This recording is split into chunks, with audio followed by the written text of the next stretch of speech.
Indo para o texto, na semana passada nós começamos a ver como é viver em meio ao deserto, ou viver no deserto.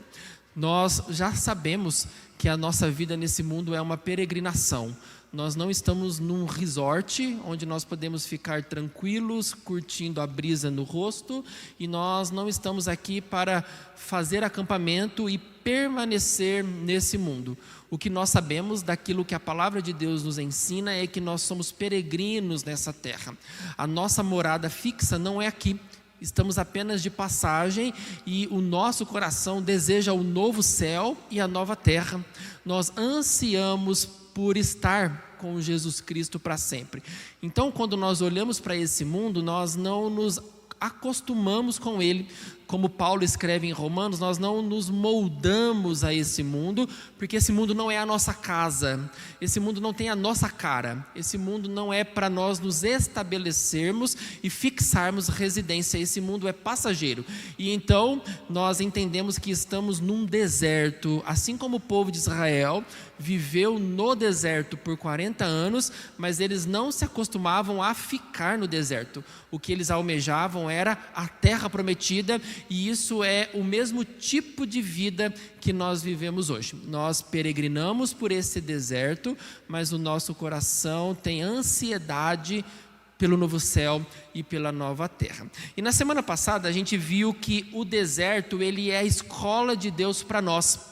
É o próprio Senhor quem nos matricula nessa escola. Ele é quem nos leva para o deserto para falar ao nosso coração, para nos instruir, para nos exortar, para nos ensinar, para nos dar também correção. O deserto é o lugar onde Deus, por muitas vezes, levou os seus para que eles fossem instruídos. Então o deserto não é uma opção, o deserto é Deus nos levando, e no deserto nós somos ensinados sobre quem é Deus. No deserto nós aprendemos sobre dependência, aprendemos sobre quem merece todo louvor e toda glória. No deserto nós aprendemos sobre santificação. No deserto nós somos ensinados a adorar a Deus, independente de toda e qualquer situação e circunstância. O deserto nos fortalece. Provavelmente você já passou por um deserto na sua vida, um momento de aridez, um momento de escassez, um momento de falta de água, um momento de falta de perspectiva e de expectativa, um tempo em que você não via nada de bom ao seu redor, mas depois que você sai do deserto, você sai mais crente, porque você aprende a depender de Deus e somente Deus. A única esperança é Deus, e o único recurso que nós temos no deserto é Deus. E isso é muito pedagógico da parte do Senhor, para nos ensinar a ser dele e somente dele. É uma desconexão desse mundo, para pararmos de olharmos para as coisas que esse mundo oferece e atentarmos somente para aquele que é a nossa verdadeira provisão. Então o deserto é essa escola de Deus para mim e para você, para nos fazer crescer, para nos transformar e para nos amadurecer nele. Mas hoje eu quero conversar sobre um grande desafio no deserto. E o desafio que nós temos no deserto é cantar no deserto. É poder adorar a Deus quando nós estamos no deserto. Porque no deserto a nossa tendência natural é reclamar. É abrir a boca para falar todo tipo de coisa contra Deus, contra pessoas, contra a situação, contra a realidade. Mas hoje nós vamos aprender que todo o lugar é lugar de louvor e de adoração ao Senhor. E eu convido você a abrir a sua Bíblia no livro de Êxodo, o capítulo de número 15.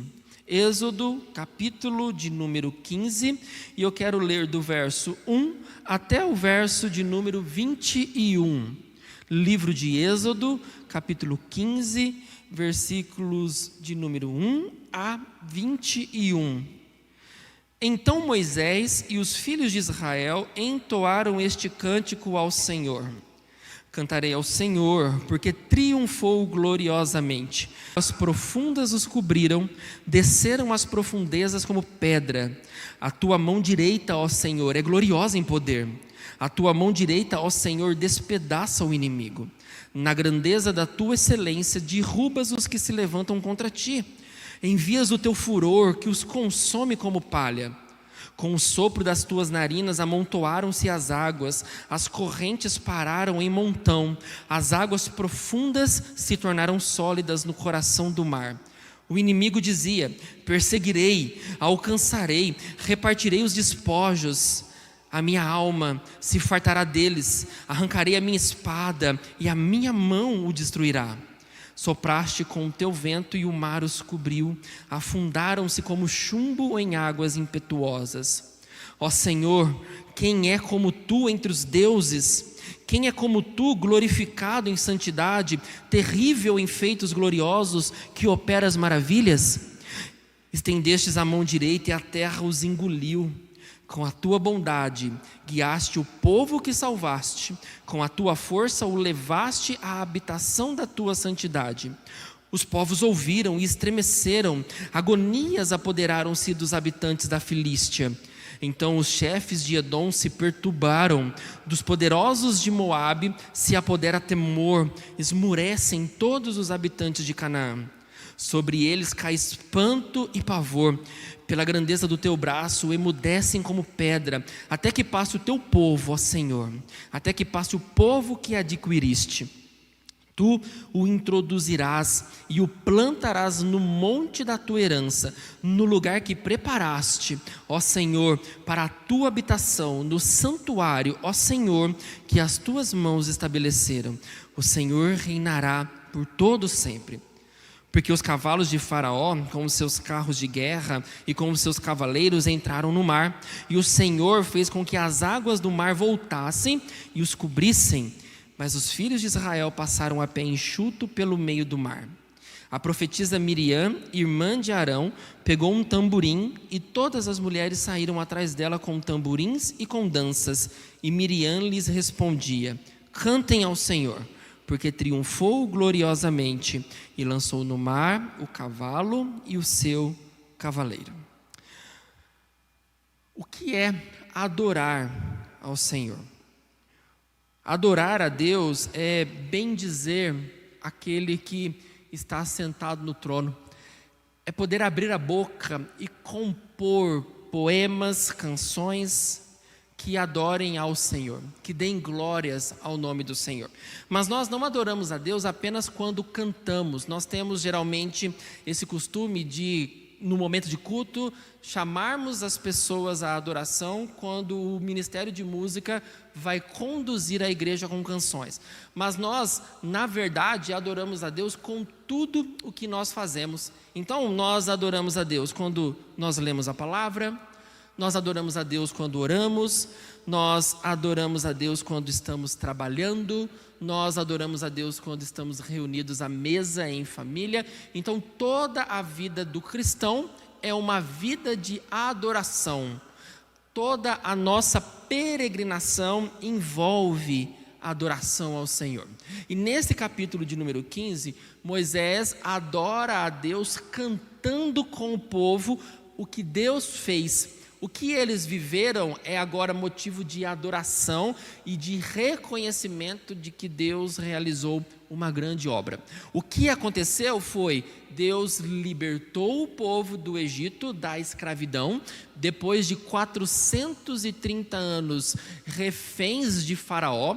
O Senhor, com poderosa mão, liberta o seu povo, faz o seu povo ir ao deserto, e naquele momento em que eles se veem diante do Mar Vermelho e logo atrás os carros de Faraó se aproximando para os matar, Deus coloca uma coluna de fogo entre Faraó e o povo. Isso faz com que o povo tenha tempo, porque Deus abre o mar e o povo atravessa o Mar Vermelho a pés enxutos e chegam do outro lado.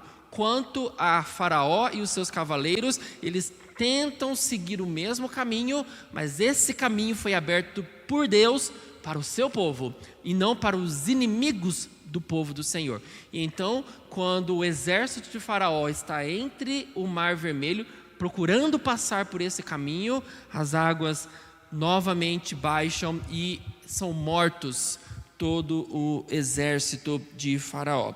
E diante desse ato poderoso de Deus, o povo adora e Moisés conduz o povo por meio dessa canção. Mas a gente tem que entender que a adoração não acontece apenas a partir desse momento. Pelo contrário, a adoração, ela é eterna. Abra sua Bíblia lá no livro de Jó. Livro de Jó, capítulo de número 38. Livro de Jó, o capítulo de número 38, versículos 4 a 7. Jó 38, de 4 a 7. Onde você estava quando eu lancei os fundamentos da terra? Responda, se você tem entendimento.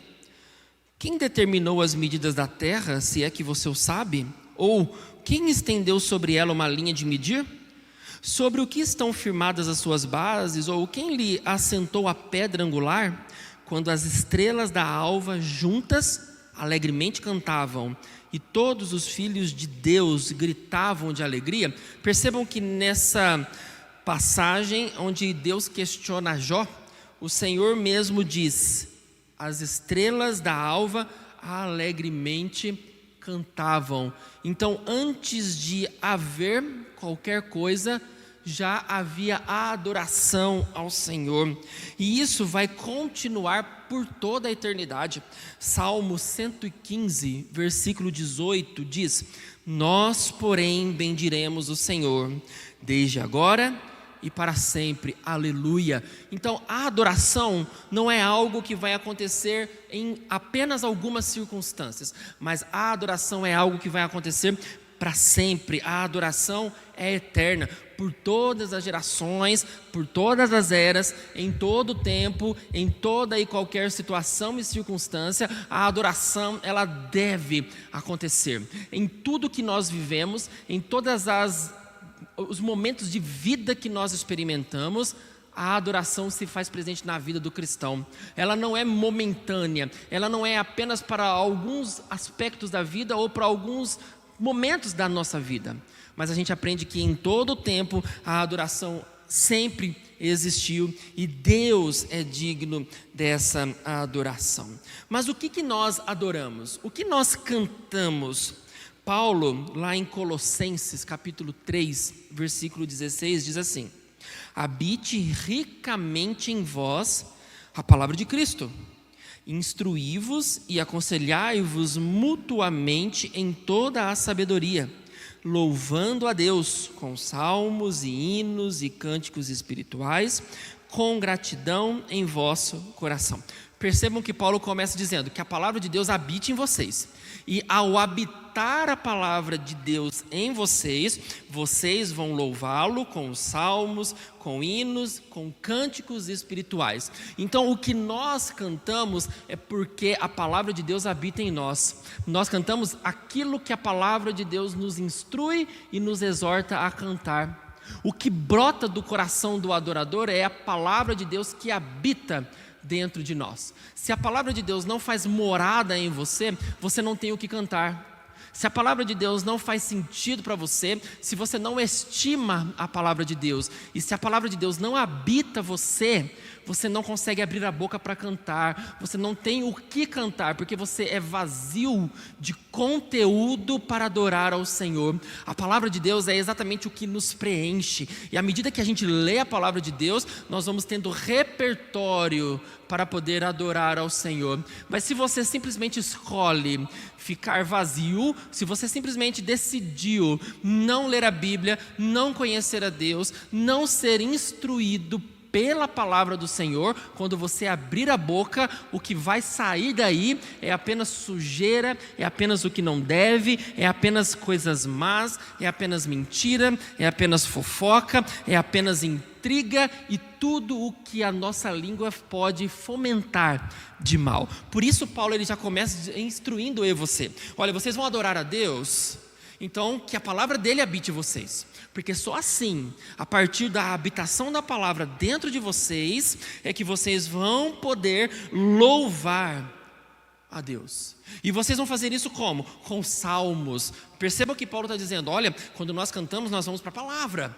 Nós cantamos os salmos, nós cantamos aquilo que foi deixado para nós cantarmos. Nós vamos cantar hinos e vamos cantar cânticos espirituais. E o que é cânticos espirituais? Se não cantar sobre assuntos espirituais. O que nós cantamos é resultado da nossa experiência com Deus. Então, quando você vai cantar coisas que são do reino espiritual, e você vai cantar coisas que demonstrem o que você experimentou com o Senhor, seu Deus. Então, nós já entendemos que a nossa vida é uma vida de adoração, uma adoração eterna. Não vamos deixar de adorar ao Senhor. E entendemos que para adorarmos a Deus, nós temos que estar abastecidos da palavra do Senhor. Percebam que lá em Efésios, capítulo 5, versículos 18 e 19, Paulo ele ainda diz mais: enchei-vos do Espírito, falando entre vós, com salmos, entoando e louvando de coração ao Senhor com hinos e cânticos espirituais. Paulo, além de dizer que nós só cantamos porque estamos cheios da palavra de Deus, nós também devemos estar cheios do Espírito Santo do Senhor. Então percebam que a adoração, ela vem de alguém que está cheio. Cheio do quê? Cheio de palavra de Deus e cheio do Espírito Santo. Se você não tem nenhuma dessas coisas, você não consegue adorar ao Senhor. Você não consegue bendizer ao Senhor. Você não consegue abrir a boca para adorar ao Senhor, porque você simplesmente está vazio, tanto de palavra de Deus, quanto vazio do Espírito Santo sobre a sua vida. Então isso já nos exorta a lermos mais, a buscarmos mais da presença do Senhor. Isso nos convida a, por intermédio da palavra, a termos mais experiências com Deus e a desejarmos ser cheios do Espírito Santo sobre a nossa vida. Então, louvor, se nós pudermos sintetizar, o louvor é palavra de Deus, mas plenitude do Espírito Santo. Mas o texto de Êxodo capítulo 15 começa nos ensinando quem são aqueles que cantam. Veja no versículo de número 1 que começa dizendo: então Moisés e os filhos de Israel entoaram este cântico ao Senhor. Quem canta ao Senhor? Quem abre a boca em adoração ao Senhor? Aqueles que foram salvos, e aqueles que foram resgatados, e aqueles que foram redimidos pelo Senhor. Estes é quem tem conteúdo para adorar a Deus. O mundo não canta ao Senhor. O mundo não adora ao Senhor, porque eles não têm conteúdo para adorar a Deus. O povo de Deus, muito pelo contrário, tem muito que abrir a boca para cantar. E percebam então que depois deles vivenciarem todos estes milagres que Deus realizou, depois deles serem resgatados, depois de serem redimidos pelo Senhor, depois de serem salvos por Deus, eles têm muitos motivos para cantar. E a adoração é um privilégio exclusivo dos filhos de Deus. A adoração é privilégio nosso. Por isso, eu convido você a abrir a sua Bíblia em Apocalipse. Apocalipse, capítulo de número 15. Apocalipse 15, versículos de 1 a 4. Apocalipse 15, versos de 1 a 4. Vi no céu outro sinal grande e maravilhoso.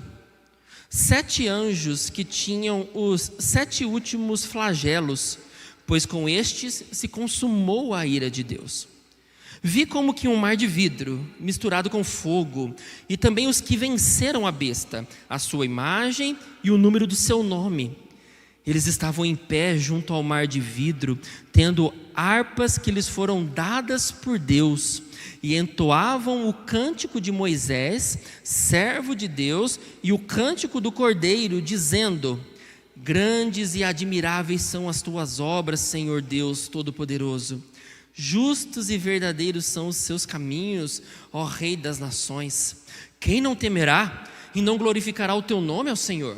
Pois só tu és santo. Por isso todas as nações virão e se prostrarão diante de ti, porque os teus atos de justiça se fizeram manifestos. Apocalipse fala de vitória do povo de Deus contra os ataques, contra os inimigos da igreja e contra o poder de Satanás. E Deus mesmo é quem dá instrumentos para esse povo, e esse povo então adora a Deus por aquilo que o Senhor fez. Eles abrem a boca em louvor a Deus, porque agora eles experimentaram quem é o Senhor. Eles viram o poder de Deus em ação, e então esse povo se coloca em louvor a Deus. Mas quem canta? O povo de Deus. Isso é privilégio meu e seu, não é privilégio de todo mundo. Há muitos cantores esparramados por aí, mas quem adora é somente o povo de Deus. Quando o povo de Deus abre a boca, o nome do Senhor é glorificado, o nome do Senhor é adorado. Então, uma das grandes características nossa, o que faz nós termos razão de ser como cristãos e igreja, é a adoração. Tudo que nós fazemos resume-se a adorar a Deus. Tudo que nós pensamos, agimos, tudo que nós efetuamos, todas as nossas ações, elas devem ser de adoração a Deus. Ela é louvor ao Senhor. A adoração é o que nos representa, porque nós, de fato, somos uma comunidade de adoradores. Somos uma comunidade de gente que adora. Um teólogo, Warren Wiersbe, ele diz assim: a adoração não é uma opção, é uma obrigação. Não é luxo, é uma necessidade. Adorar a Deus é glorificá-lo. É a única coisa que a igreja pode fazer e que nenhuma outra assembleia pode fazer. Não estou certo de que estejamos fazendo isso. Perceba que ele diz que a adoração não é opção. A adoração é uma obrigação. Adorar é glorificar a Deus. E você com certeza sabe a primeira pergunta do nosso catecismo: qual o fim principal do homem? O nosso fim não é bem-estar, não é comodidade. O fim da nossa vida, o objetivo da nossa vida, não é nós gozarmos de alegrias desse mundo, não é estarmos em posições melhores ou mais elevadas, mas o objetivo da nossa vida é glorificar a Deus e ter prazer nele. Quando isso não faz sentido na sua vida, você está adorando outras coisas, você está adorando ídolos que estão habitando dentro do seu coração. Quando você não adora a Deus, você não faz parte desse povo que foi chamado, que foi resgatado, que foi liberto, que foi redimido pelo Senhor. Então você não tem o que cantar, você não adora a Deus, você adora as suas coisas, você adora os seus pertences, você adora o seu dinheiro, você adora a sua família, você adora o seu trabalho, você adora as suas coisas. Isso criou um ídolo dentro do seu coração.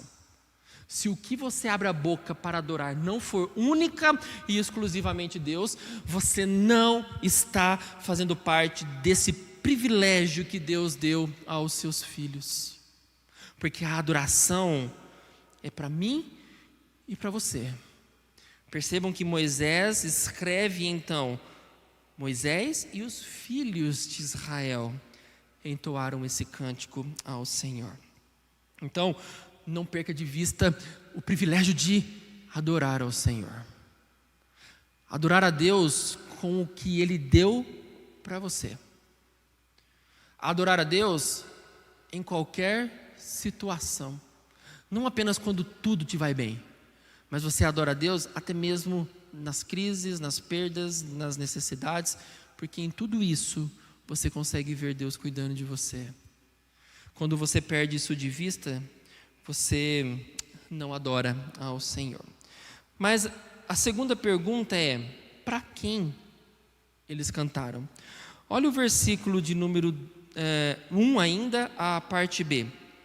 Cantarei ao Senhor. Deus é o assunto do cântico. Deus é a motivação da adoração do povo. Deus é o motivo principal de eles estarem cantando.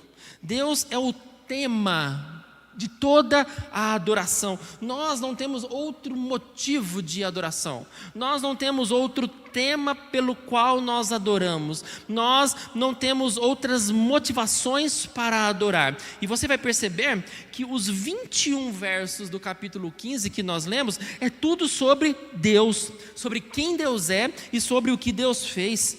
Deus, ele é a parte mais principal. Deus é a razão de toda e qualquer adoração. Então perceba, cantarei ao Senhor.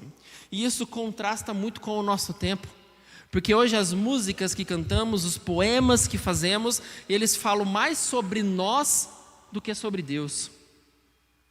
As músicas, num conceito que é chamado, elas se tornaram antropocêntricas, ou seja, antropos, homem, cêntricas, centro.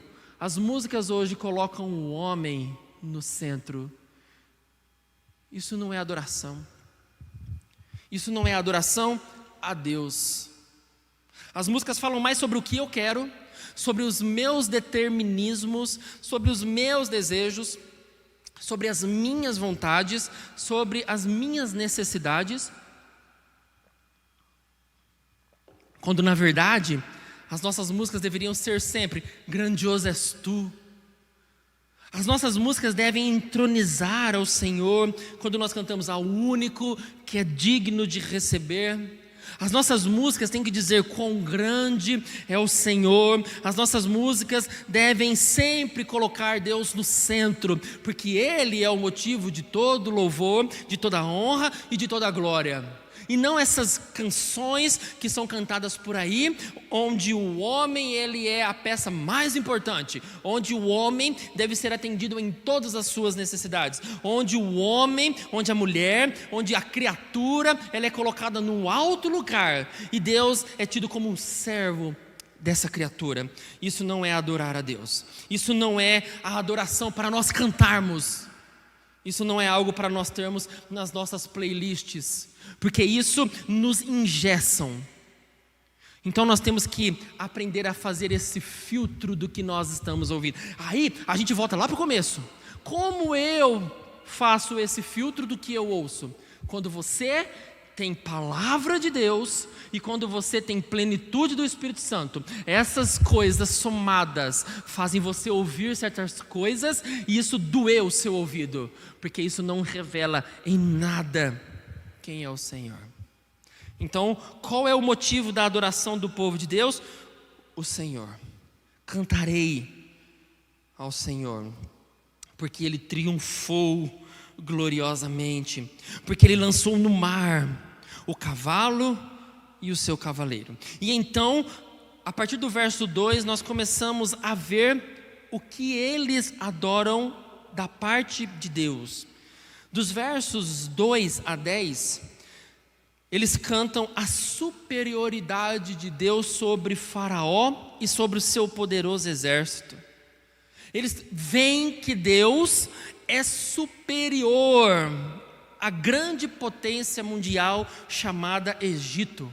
Eles veem que por mais que o Egito seja forte, por mais que o Egito seja grande, por mais que o Egito seja poderoso, o Senhor ainda é maior do que Egito. Então dos versos 2 a 10, eles começam a ver e cantar essa verdade. E o versículo de número 2, eles começam então adorando os atributos de Deus. É isso que nós temos que reconhecer. Quem é o Deus que nós servimos? Quem é o Senhor a quem nós devotamos a vida? Porque com braço forte nos alcançou. Então eles começam dizendo assim: o Senhor é a minha força. O Senhor é aquele que me dá forças, e por causa disso eu canto ao Senhor. Ele é aquele que me revigora, Ele é o que me fortalece, Ele é o que me levanta, Ele é o que me tira do lugar de fraqueza. O Senhor é a minha força. Mas Ele fala mais: o Senhor é a minha salvação. O Senhor é aquele que me salvou. O Senhor é aquele que me resgatou. Deus, além de ser a minha força, Ele é o motivo da minha canção e Ele é a minha salvação. Em apenas poucos versos, foram capazes de exprimir atributos poderosos de Deus. Em Deus está toda a força, em Deus está o motivo da nossa canção, em Deus está a nossa salvação. O profeta Isaías captou bem isso, em Isaías 12, versículo 2, ele diz assim: eis que Deus é a minha salvação, confiarei e não temerei, porque o Senhor Deus é a minha força e o meu cântico, Ele se tornou a minha salvação.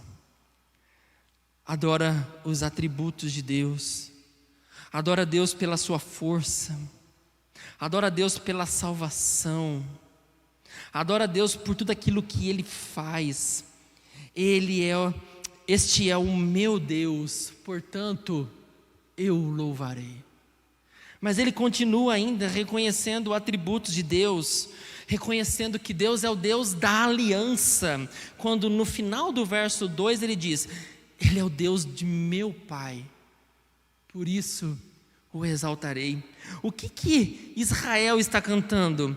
Deus é aquele que fez aliança com Abraão, com Isaac e Jacó. E lembre-se da aliança quando Deus fez com Abraão: Abraão, eu vou fazer você possuir uma terra que mana leite e mel. Você vai ser pai de uma grande nação e vocês vão habitar juntos e vocês vão me adorar e vocês serão o meu povo e eu vou ser o Deus de vocês. Então veja, agora eles estão reconhecendo que esse Deus que é forte, que é o motivo de canção, que é o provedor da salvação, é também o Deus que cumpre as alianças que fez com o seu povo, e eles adoram isso. Ele é o Deus do meu Pai, por isso eu vou exaltar a esse Deus.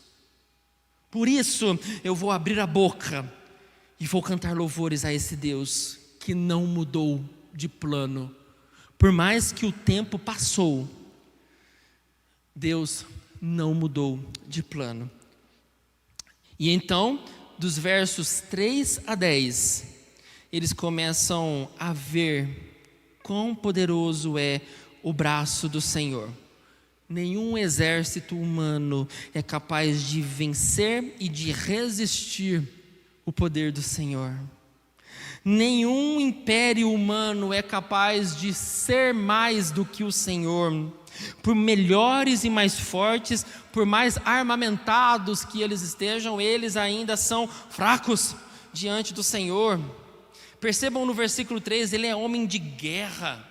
Senhor é o seu nome, lança no mar os carros de Faraó e o seu exército, e eles se afogam. Versículo 5, as águas profundas os cobrem, eles descem às profundezas. A tua mão direita, ó Senhor, é gloriosa em poder, a tua mão direita despedaça o inimigo na grandeza da tua excelência, derruba os que se levantam contra ti, consomem como palha, o sopro das suas narinas amontoaram as águas e as correntes pararam, fazendo referência às águas que ficaram abertas para o povo passar, e eles passaram nas águas de maneira sólida no coração do mar. O inimigo, versículo 9 dizia: vamos perseguir, vamos alcançar, vamos repartir os despojos, vamos arrancar a espada e vamos destruir esse povo. Mas versículo 10, sopraste com o teu vento e o mar os cobriu, afundaram-se como chumbo em águas impetuosas. Aqui eles reconhecem que Deus é poderoso e e que nada nem ninguém se coloca na frente do Senhor. E isso nos ensina que nós vivemos assim exatamente momentos em que nós nos sentimos pressionados e perseguidos pelos nossos inimigos. O inimigo das nossas almas nos pressiona e querem nos fazer desistir, mas nós em meio a isso abrimos a boca e cantamos: Senhor, Tu és a minha força, Senhor, Tu és o motivo da minha canção, Senhor, Tu és a minha salvação. E quando nós vamos adorando a Deus, nós vamos vendo o mar se abrir e Deus poderosamente nos guiar, e a pé enxutos nós chegarmos do outro lado. A adoração nos leva a reconhecimento de quem é Deus. A adoração nos faz abrir os olhos e vermos o Senhor agindo em nosso favor. A adoração nos faz reconhecer que Deus é por nós. Quem será contra nós? Mas o texto continua, versículos 11 e 12, mostrando que Deus, além de tudo isso, Ele é incomparável em poder e glória. Versos 11 e 12: ó Senhor, quem é como Tu entre os deuses? Quem é como Tu, glorificado em santidade, terrível em feitos gloriosos, que operas maravilhas? Estendeste a mão direita e a terra os engoliu. Eles, diante disso, um povo que viveu imerso numa cultura pagã, viveram 4 e mais gerações vivendo sob domínio de Egito, acostumados a verem todo tipo de adoração a deuses, adoração distorcida, todo tipo de idolatria, todo tipo de culto pagão. Mas agora eles olham e falam: Senhor, quem é como Tu entre os deuses? Não dá para comparar. Os deuses do Egito fizeram com que aquele povo padecesse, não foram capazes de livrá-los quando o Senhor enviou as pragas. Quem é como Tu, Senhor? Quem é glorificado na santidade? Quem faz feitos gloriosos? Quem opera maravilhas? Reconhece que Deus está muito além, muito superior. E eles então adoram a Deus por causa do Seu grande poder em libertá-los e guiá-los. Mas eles continuam adorando. Eles continuam adorando mesmo sem ver. Porque agora eles adoram a Deus porque Deus vai levá-los para um lugar. Eles ainda não sabem onde é. Eles estão ainda no começo da peregrinação. Eles ainda estão no início. Ainda está longe. Mas eles já adoram a Deus porque Deus vai conduzi-los para a terra prometida. Versículo 13: com a Tua bondade guiaste o povo que salvaste, com a Tua força o levaste à habitação da Tua santidade. Versículo 17: Tu o introduzirás e o plantarás no monte da Tua herança, no lugar que preparaste, ó Senhor, para a Tua habitação, no santuário, ó Senhor, que as Tuas mãos estabeleceram. Eles não viram ainda a terra, mas eles já adoram, porque o que resta para mim e para você, diante de tudo que Deus faz, é crer. Deus, eu não vejo ainda não consigo enxergar a terra prometida, mas eu sei que o Senhor vai me levar até lá. Eu sei que o Senhor vai me conduzir até esse lugar, porque o Senhor já se mostrou poderoso. E os meus olhos viram, os meus olhos foram abertos para poder entender e enxergar, e por isso eu creio. Por mais difícil que possa parecer, o Senhor vai me conduzir, o Senhor vai me plantar nesse lugar, o Senhor vai me colocar nessa habitação que o Senhor mesmo estabeleceu. O povo entende que Deus é quem vai conduzi-los para esse lugar. Versículo 13, eles adoram ao Senhor dizendo: com a tua bondade, o Senhor guia aqueles que salvou, e o Senhor é quem transporta esse povo para o lugar da sua habitação. É o Senhor. Adora a Deus sem ver. E por que é capaz de fazer isso? Porque crê no Deus que adora. Então, a gente ainda não vê o novo céu e a nova terra. Parece muito distante, parece inatingível, mas pela fé nós cantamos: nós vamos chegar lá. Nós vamos chegar na terra prometida, porque o Senhor é aquele que nos guia. O Senhor é aquele que nos transporta para esse lugar, para essa terra definitiva, onde a nossa peregrinação vai ter um fim e onde nós vamos nos estabelecer. Ali é a nossa morada, ali é a nossa casa, e nós ansiamos por esse lugar, onde nós vamos poder abaixar a tenda e ficar ali para sempre com o Senhor. E quando Deus faz isso, ninguém pode se colocar na frente. Olha o versículo 14: os povos ouviram e estremeceram, agonias apoderaram-se dos habitantes da Filístia. Então os chefes de Edom se perturbam, dos poderosos de Moabe se apodera temor, esmurecem todos os habitantes de Canaã. Sobre eles cai espanto e pavor pela grandeza do teu braço, emudecem como pedra, até que passe o teu povo, ó Senhor, até que passe o povo que adquiriste. Os inimigos não podem resistir ao agir de Deus quando estes povos veem o Deus que conduz o seu povo. Eles ficam temerosos, eles ficam em agonia, eles tremem, eles se perturbam, eles ficam tomados de grande medo, sobre espanto e pavor.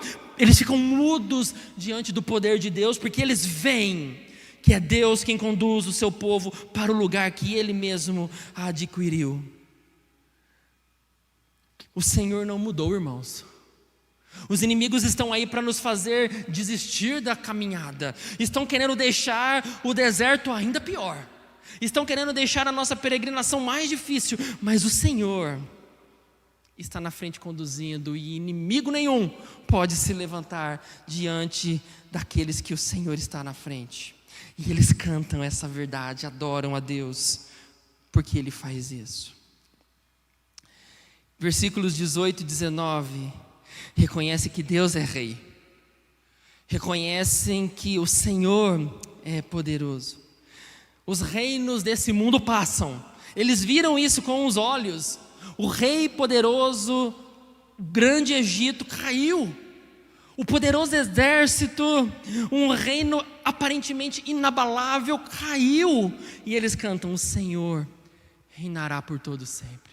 Os poderes desse mundo não se sustentam, eles vêm e vão, mas há um reino que permanece por toda a eternidade. Esse é o reino do Senhor, e eles reconhecem quem está sentado no trono, reconhece o poder de Deus. Porque os cavalos de Faraó com os seus carros de guerra e com os seus cavaleiros entraram no mar, e o Senhor fez com que as águas do mar voltassem e os cobrissem, mas os filhos de Israel passaram a pé enxuto pelo meio do mar. Quando eles se lembram disso, essa coisa fresca na memória, eles entendem: Deus é eterno, Deus é o dono do trono, e ninguém está sob o Senhor. Ele é Deus, Ele é o nosso Rei, e eles adoram a Deus, porque Ele é o Rei Todo-Poderoso. E então o texto caminha para o fim, versículo 20, e narra o cântico de Miriam. E perceba que no versículo 20 ela é chamada de profetisa. E qual é a ideia de profetisa, senão aquele que fala da palavra de Deus? Quando nós temos aqui Miriam sendo chamada de profetisa, ela não está falando nada novo.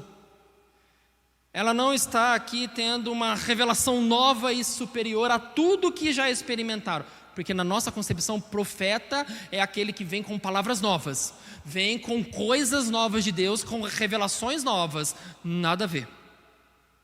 Profetiza, profeta é aquele que fala da palavra do Senhor.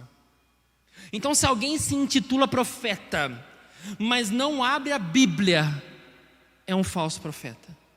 Porque tudo que nós falamos provém da palavra.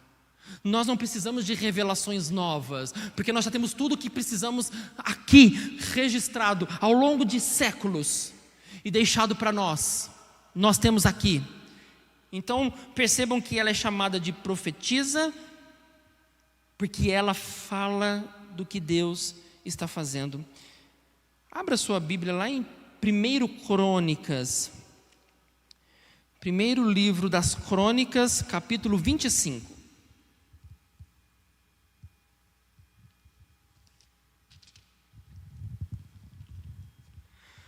1 Crônicas 25, 3.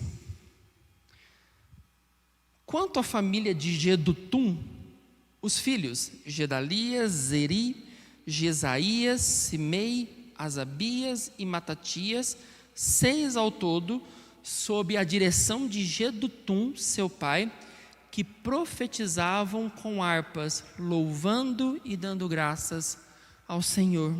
Então, aqueles que tinham a responsabilidade de cantar, eles eram tidos como profetas, porque eles cantavam aquilo que Deus é e aquilo que Deus fez. Eles não ficavam inventando música nova, mas eles cantavam o Deus que se manifestou a eles.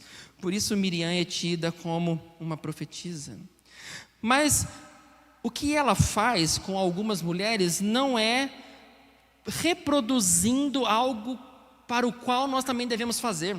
Muitos pegam esse texto para poder dizer assim: então, nós temos que ter ministério de dança, nós temos que ter algum ministério que faça essa mesma coisa, enquanto canta, pessoas fazem aqui cenas e todo tipo de dança. Não é isso. O que ela faz quando ela pega um tamborim e as mulheres saem atrás dela com tamborins e com danças, nada mais é do que uma réplica de uma prática muito comum na época. Era algo que elas faziam em cerimônias cívicas. As mulheres dançavam, por ocasião de vitórias militares. Era muito comum. Você vai achar isso, por exemplo, em 1 Samuel 18, versículo 6, 1 Samuel 21, versículo 11, 1 Samuel 29, versículo 5, Juízes 11, 34. Essa era uma prática comum, uma atividade de civismo. Quando venciam batalhas, os homens voltavam para casa e as mulheres iam até o seu encontro dançando. E o que Miriam está fazendo e que vai acontecer é apenas uma prática, mas não foge de ser uma prática de adoração ao Senhor pela vitória que Ele deu ao seu povo.